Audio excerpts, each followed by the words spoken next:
にちは。T2ES です。前回は DC-DC コンバーターの概要に関して説明しました。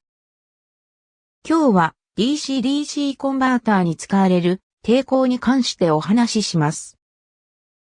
抵抗とは電流の流れを邪魔する素子です。抵抗が大きいと電流は流れにくくなります。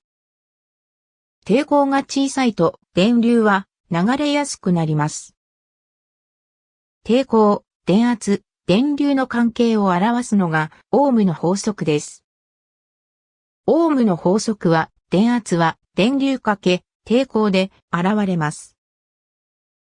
オームの法則で抵抗に流れる電流量が計算できます。5V の電圧に50オームの抵抗をつけたとき、流れる電流量はオームの法則で計算できます。計算値では 0.1 アンペアとなります。5V の電圧に50オームの2倍大きい100オームをつけた場合も、オームの法則で計算してみると、計算値は 0.05 アンペアとなります。抵抗が大きくなると、電流が流れにくいことがわかります。実際、テストをしてみました。これがテストセットアップです。これが入力電圧です。5V の電圧を入力します。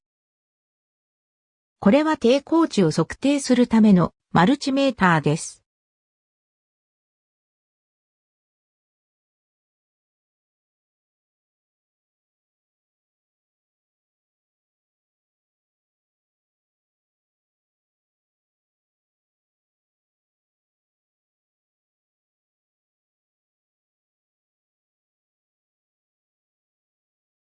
最初に50オームの抵抗でテストしてみます。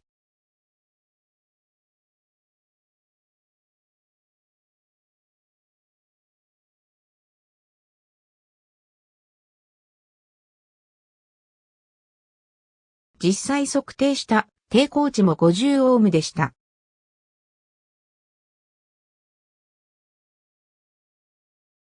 では、5V の電圧をかけてみます。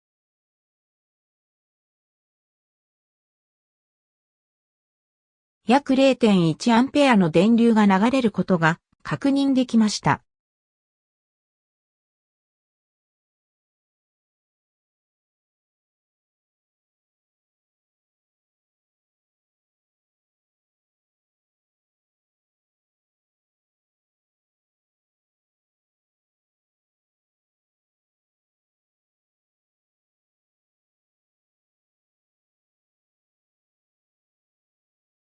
今度は100オームです。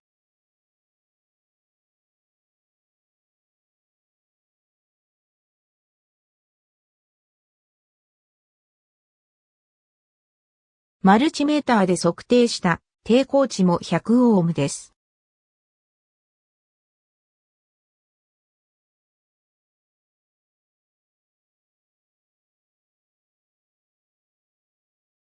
5V の電圧を入れてみると、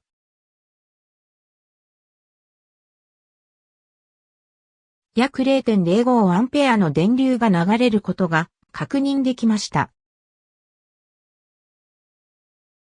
今日はここまでです。次回は抵抗のパワーに関してお話しします。お疲れ様でした。